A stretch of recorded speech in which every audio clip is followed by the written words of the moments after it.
বন্ধুরা, আগামীকাল শনিবার জ্যৈষ্ঠ পূর্ণিমা ও জগন্নাথ দেবের স্নানযাত্রার মহাযজ্ঞে শুরু হচ্ছে এ বছরের অম্বুবাচী পর্ব।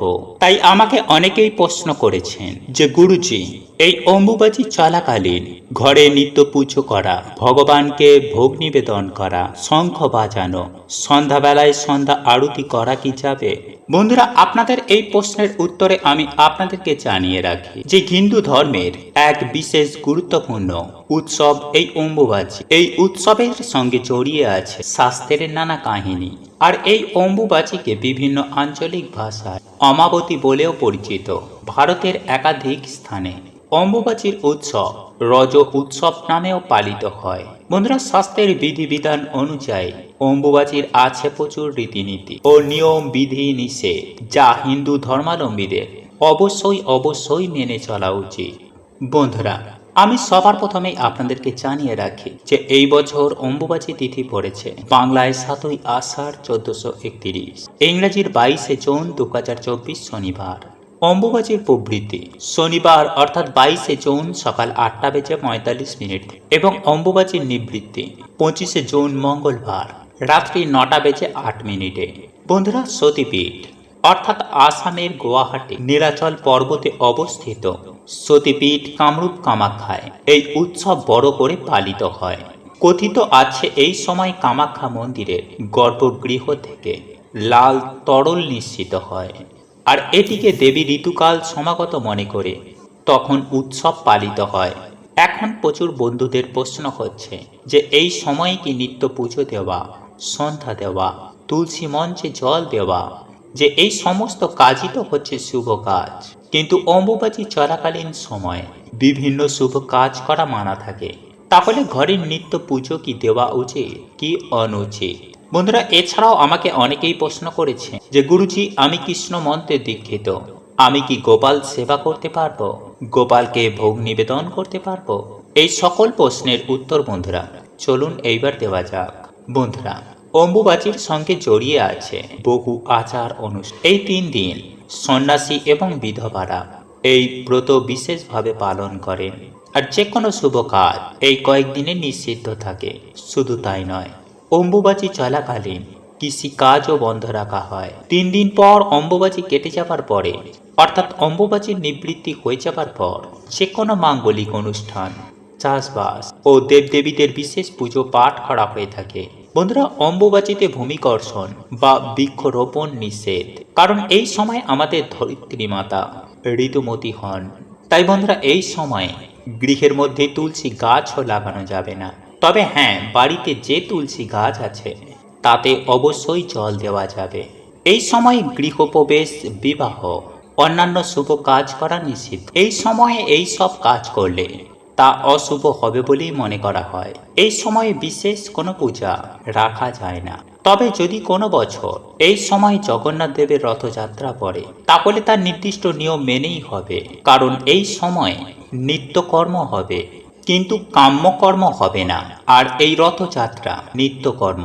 বন্ধুরা, এই রথযাত্রা যেরকম নিত্যকর্ম ঠিক সেই রকমই আমরা ঘরের মধ্যে ঠাকুরের যে পুজো দিয়ে থাকি সেটিও আমাদের নিত্য কর্মের মধ্যে পড়ে।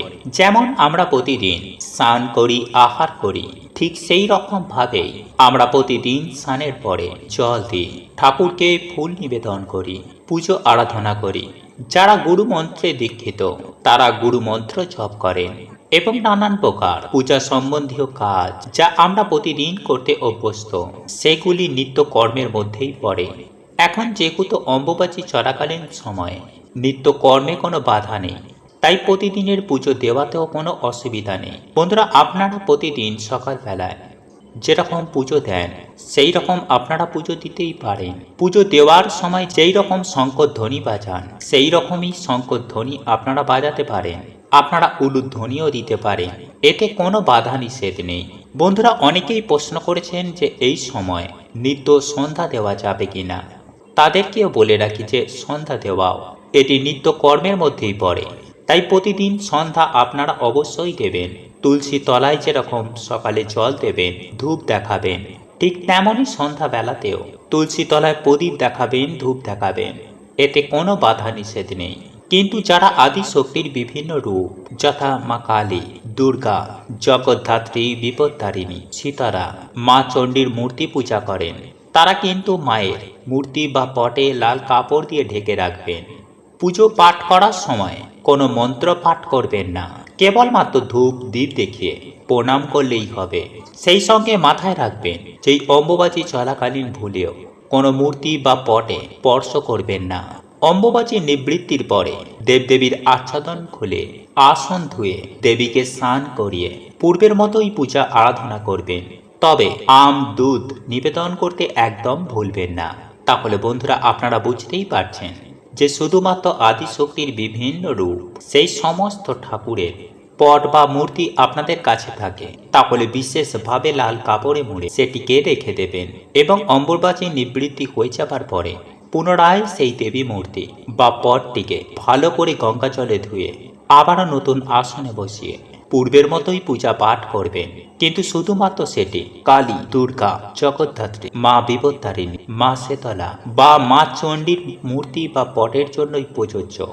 বন্ধুরা একই সঙ্গে আপনাদেরকে জানিয়ে রাখি যে এই অম্বুবাচী চলাকালে মা লক্ষ্মীর পুজো আপনারা নিত্য করতে পারেন, মাতা সরস্বতীরও পুজো আরাধনা করতে পারেন, রাধা কৃষ্ণের পুজোও নিত্য করতে পারবেন, সেই সঙ্গে নিত্য গোপাল সেবা করা যাবে। এগুলির মধ্যে অম্বুবাচীতে কোনো বাধা নিষেধ নেই। তবে এই মূর্তি বা পট আপনারা স্পর্শ করবেন না। বন্ধুরা এই অম্বুবাচী চলাকালে যারা শাস্ত্র মন্ত্রে দীক্ষিত তারা সেই মন্ত্র জপ করতে পারেন, কারণ সেই মন্ত্র জপে কোনো দোষ নেই। কারণ অম্বুবাচীতে গুরু পূজা চলবে।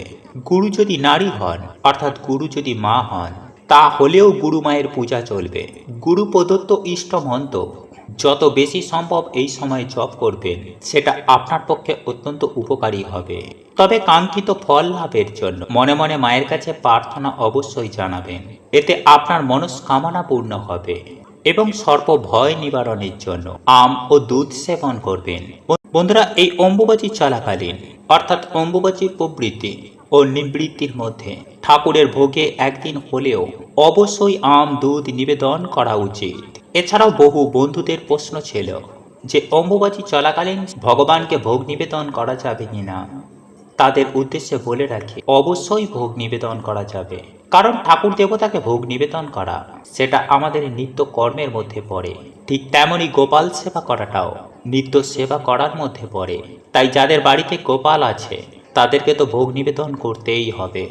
তাই এই অম্বুবাচী চলাকালীন সময়ে ভোগ নিবেদনে কোনো রকমের বাধা নিষেধ নেই।